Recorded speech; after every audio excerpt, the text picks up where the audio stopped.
just finished King of New York, starring Christopher Walken, 1990.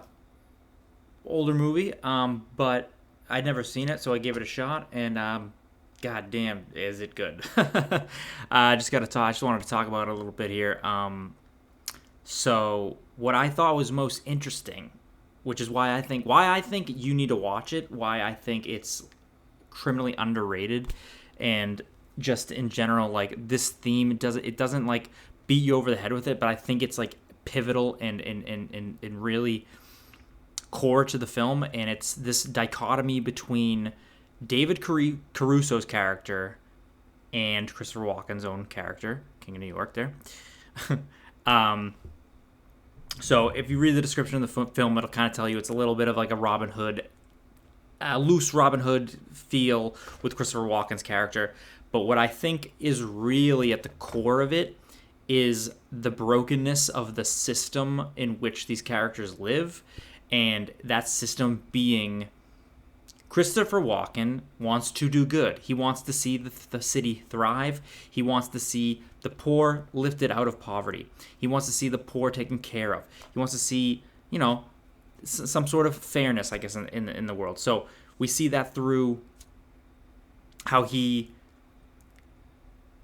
chooses to put his dirty money into the city, and how the broken system of this like counselor or city council guy is like, we're not gonna put the money into the hospital for these needy people. We're cutting funding, and it's all political, and it's like just the way things are, and it can't be done. And Christopher Walken's like, I'm gonna pay for it out of my pocket because it's the right thing to do. It needs to be done, and in doing so, he's doing a lot of crimes. He's doing a lot of murders. He's killing these other mob bosses, but they are,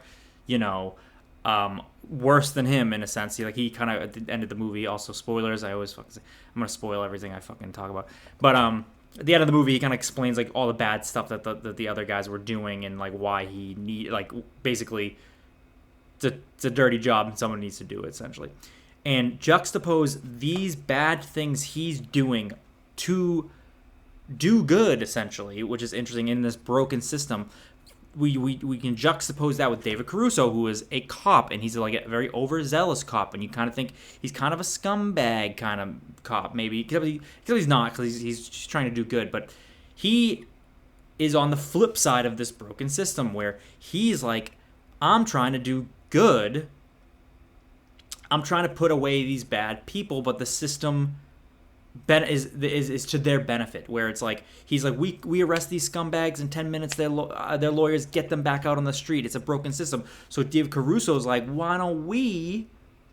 He's like, fucking like an idea. Why don't we just go fucking kill Christopher Walken and his boys, and we'll blame another crew or whatever, another gang.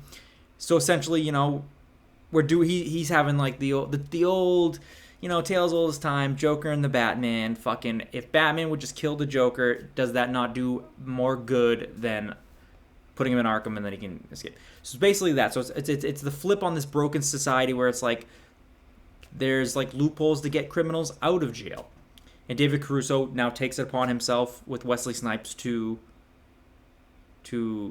put an end to it, essentially, to break the system in their favor so that they can do good. And I just thought that was so fucking interesting. It was such an interesting look at the brokenness of the system and how it can benefit and how it hurts certain people, and how you can look at it from like two different directions, like a criminal doing bad things to do good, and then a good guy doing bad things to do good, essentially, because the system is failing on both accounts, which is incredibly interesting. And I don't think they delve into it quite as deeply as I think the movie could or should, but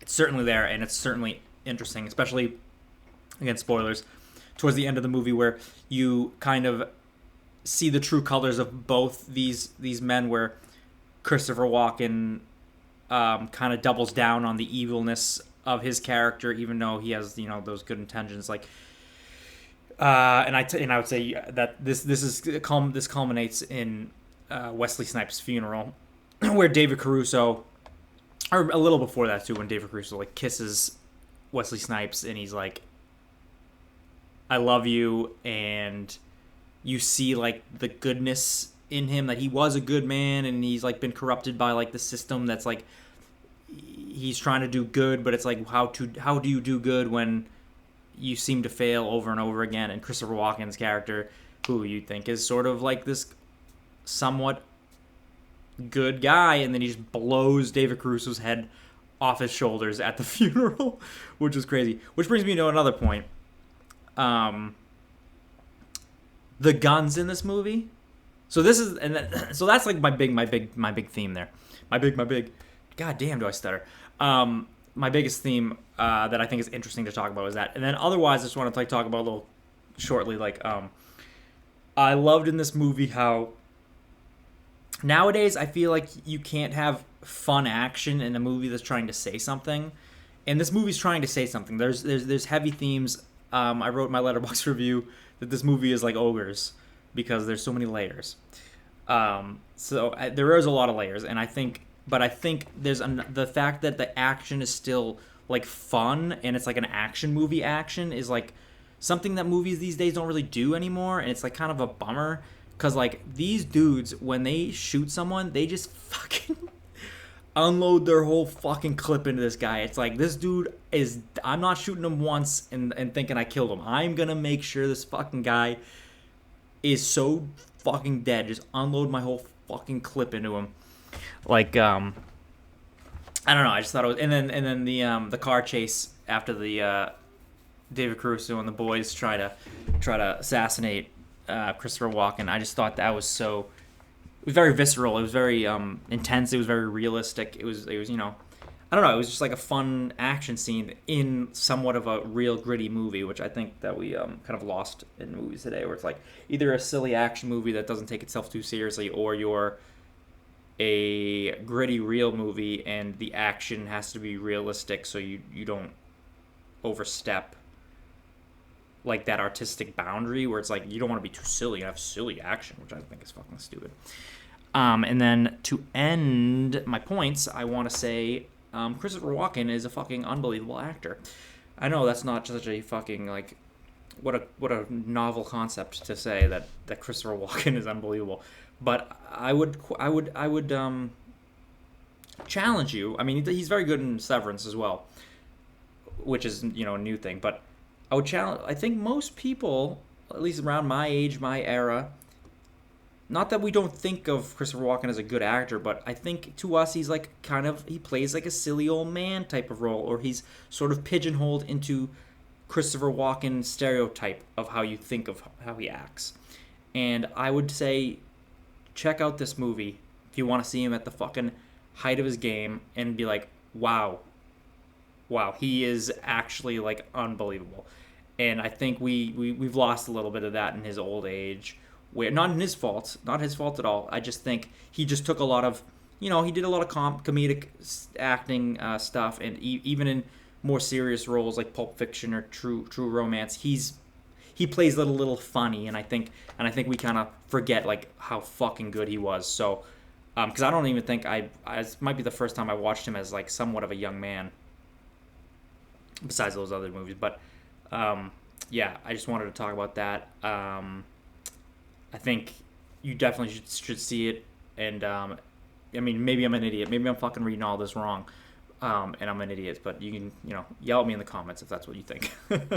But yeah, I just had a really fun time watching it, and I thought it was fucking unreal. Also, Laurence Fishburne, or Larry Fishburne, as the credits credit him as, I should say, he's pretty unbelievable in it too. Like he's a lot of fun, but he's also like a menace, and like you like feel afraid of him when he's interacting with people that aren't like his friends. You like feel that like real like, whoa, this dude's a little fucking unhinged, and I thought he did that really good. So yeah, it's I don't know how popular it is in general with King of New York, but it's definitely worth a watch. Definitely interesting film, and I don't think it's gets like the look in that it deserves, especially nowadays where it's 30 plus years on from when it came out. But yeah, I think it's got some pretty good themes, and I don't know, I'm just rambling now, which is I get the point of this channel, but yeah, I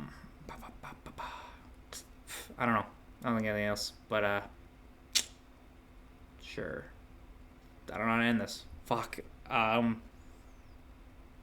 See ya. Fuck.